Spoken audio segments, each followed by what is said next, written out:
متابعينا الأعزاء في كل مكان، رجعنا لكم من جديد في حلقة أكيد رائعة جدا للمرة الثانية. الشاعر الجميل عبد الحفيظ أحمد رابح والدنقرفة، لك أكيد كل التحايا وكل التقدير ولمشاركتك الجميلة الرائعة جدا عبر برنامج عز البوادي. واليوم حتسمعنا الخوة والقصيدة مهداة إلى الأخ إبراهيم محمد إبراهيم فرح.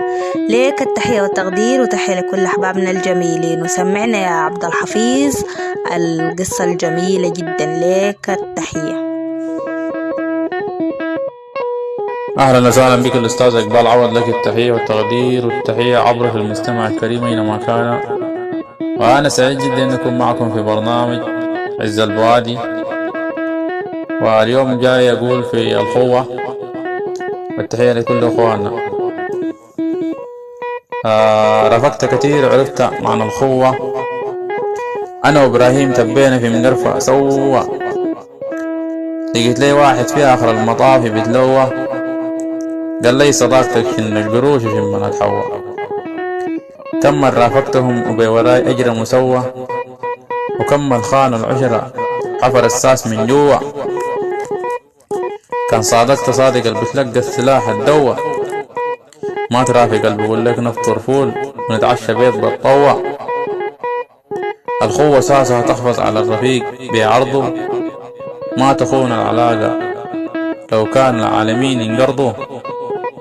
الخوة ساسها فينا متن طوله وعرضه، ما بننهزم جولة ما فينا الحديث يفترضه.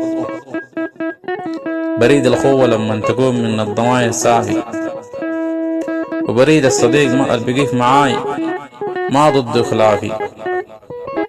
الصداقة كنز وباقي ورود بتصافي، والله صديقي كان قصير نقسم معاه لهافي.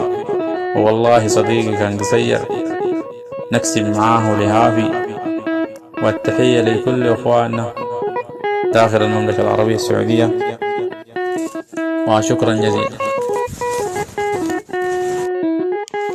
شكرا لك كثير لمشاركتك الرائعة جدا عبر برنامجنا عز البوادي.